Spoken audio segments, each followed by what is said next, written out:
cracked his lips. Does that mean there's gonna be a little romance?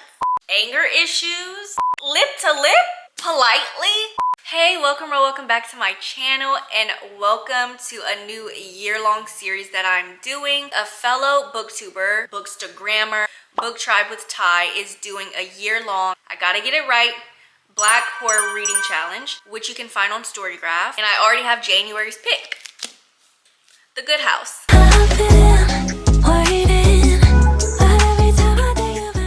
There are 12 different prompts, and the first prompt for January is haunted houses / spirits. I am getting my books from the ones that she has recommended. I'm not going to go over the rest of the prompts. You can see for yourself and participate. Today we're going to be focusing on January. This is by Tananarive Due. I have read her before. The Reformatory was in my top 3 books of 2024. I'm a horror reader, but I don't know how much I know about haunted houses and spirits. Actually, I remember one of them. I forgot what it's called. I think it's called no, it's not called The Haunted House. Oh, She Is a Haunting, I believe. I never finished it because I wasn't liking it. I'm curious to see how this one goes. I'm not really sure what to expect in some kind of haunted house horror. I have no idea what this is about, by the way. I picked it out. I knew who the author was. I was like, I'm gonna read it because I enjoyed the Reformatory so much. This is a terrifying story of supernatural suspense as a woman searches for the inherited power that can save her hometown from evil forces. A chilling story set in a small town in the Pacific Northwest. The house that her late grandmother owned is so beloved that townspeople in Sacagawea, Washington, call it the Good House. But is it? An unexpected tragedy ripped Angela's family apart. Now, 2 years later, Angela is moving past her grief and taking control of her life as a talent agent in Los Angeles. She is finally ready to revisit the rural house she loved so much as a child. Back in Sacagawea, Angela realizes she hasn't been the only one to suffer a shocking loss. Since she left, there have been more senseless tragedies, and Angela wonders if they're related somehow. Could the events be linked to a terrifying entity Angela's grandmother battled in 1929? Did her teenage son, Corey, reawaken something that should have been left sleeping? With the help of Miles Fisher, her high school boyfriend.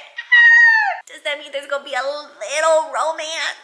So with the help of Miles and clues from beyond the grave, Angela races to solve a deadly puzzle that has followed her family for generations. She must summon her own hidden gifts to face the timeless adversary stalking her in her grandmother's house and in the Washington woods. That was a mouthful, to be honest. Is the house haunted? It kind of sounds like it's not just the house that's haunted because they're gonna be wreaking havoc on the rest of the little town. Let me see if my library has the audiobook because I'm gonna need to read a little bit of this as an audiobook.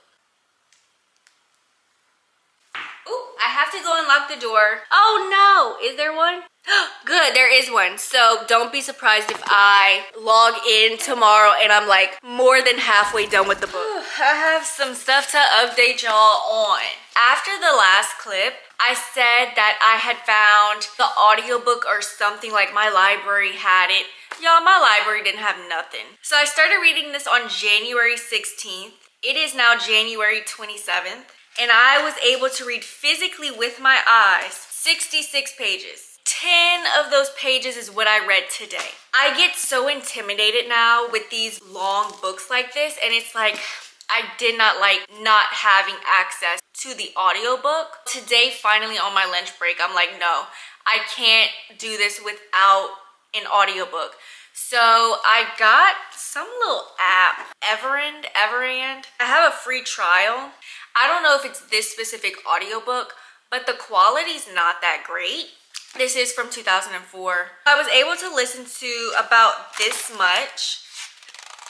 I just completed chapter 11, so now I'm on chapter 12. Page 156, I am making progress. Even the 66 pages that I was able to read with my eyes, although it took me so long to read that, I'm still into the book. I can't help but feel like the length of this is because of the amount of detail. Not necessarily the detail that I don't like. It's the kind of detail where in the moment, I'm gonna complain about it, but I guarantee you at the end, everything that was in this book will come together. We fast forward to July 4th of '01, and Angela is at her grandma's house with her husband, her son, and they're having this get together for the 4th. Something ends up happening. A tragedy takes place. I don't want to say what it is because if I remember correctly, they don't specify that in this. It just tells you something takes place. So I'm not going to say it myself. Obviously, as a reader, we know it probably has something to do with that house. Once we're done with this party and this event that takes place, 2 years later, in '03, she is living in Los Angeles. She's working and she gets a call from someone who she has taken care of the old house. Mind you, she has not been back since this stuff has taken place. She doesn't want to go, but something, I don't know, something in her gut was just like, yeah, go. So she ends up taking her client, who is a famous actress, with her to her grandma's house because she's gonna be there to, I guess, decide if she wants to sell it or not because no one's been living in it besides the person that takes care of the house. Weird things start to take place and she obviously starts thinking about that event that took place in 2001. Now she wants to get to the bottom of it and figure out why that happened and how it happened. Here's the weird thing. So I mentioned that Angela was married. Tariq, the way he was coming off, he comes off as very like abusive. I can't remember if she said that he put his hands on her. I do not remember, but I wouldn't be surprised if he has because anger issues. At this party back on July 4th of 2001, her husband is outside barbecuing. And mind you, oh, and her son's name is Corey. Forgot that detail. Mind you, this is a small town and she's the only black person besides one other person. So the people there, they're very elderly. And y'all know how white elderly people are, especially in a small southern town. Around town, she's been hearing that people have this surprise for her or something. And the surprise is her old boyfriend named Miles. The weirdest interaction took place. When I tell you I reread that part about 3 or 4 times.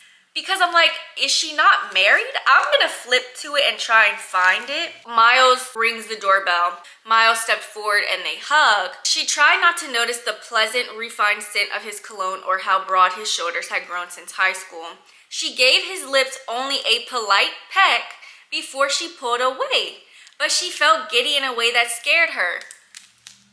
What do you mean you politely pecked his lips? What does that mean? Like lip to lip? Politely? I was flabbergasted. I'm like, are you not married? But anyway, fast forward, you know, the 2 years after whatever happens, she has gone back to Grandma Marie's house. While she's there, she's also going to be working alongside of Miles. I'm assuming there might be a little second chance here. I tried so hard to finish the book before I got home so that I could just close out this video. Why do I look like Snoopy? Y'all, let me tuck that in. That looks even worse. What? I tried to finish the book before I got home. I was on the second to last chapter. I have about 11 minutes left of the audiobook. At some point, I think I just got mixed up, so I need to restart the entire chapter that I'm on, and I found it in the book. It's the second to last chapter, chapter 35. So I'm gonna start, I can either just listen to it or I can just read it physically. I literally have this much left. The book is going really well. However, I don't think this is gonna be an author that I can read with my eyes. They're gonna have to be audiobooks that I get.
told y'all that I needed to reread the chapter that I was currently in because I think I had missed something. I just started filming because I was so confused. I'm like, going back at the beginning of the chapter I'm already in is not enough. I need to actually go back another chapter. And when I did, as I'm reading it with my eyeballs, I remember all of this, but apparently when I was listening to it, I wasn't actually listening. After I read that and I continued on to the next chapter, which I was already in, everything made a lot more sense.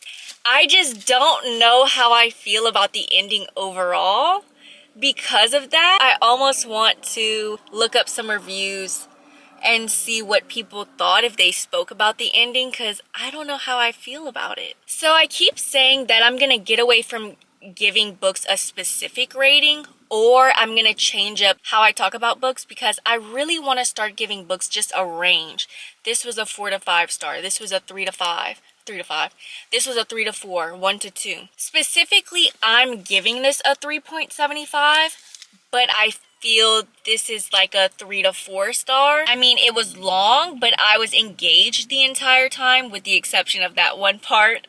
There was a weird part, okay? There's a scene in here where Angela has gotten with Miles. I was listening to it at the time, so I didn't write down what chapter that is so I can go back and reread it. They slept together and she's sleeping and he is like aroused and he starts doing her. And I was so confused because I'm like, I'm pretty sure she's sleeping. But then I'm like, well, maybe it's one of those things where she's gonna wake up and then like they go really get it on because she's gonna be into it. But she never did. And in fact, what interrupted the scene was another character. The biggest reason as to why I'm giving this a 3.75, although I was engaged, is because I don't remember the why. I remember listening to it, but I remember not really connecting all of the dots, but that's a me thing. I will also say the descriptions were really good. This author does a great job at describing things,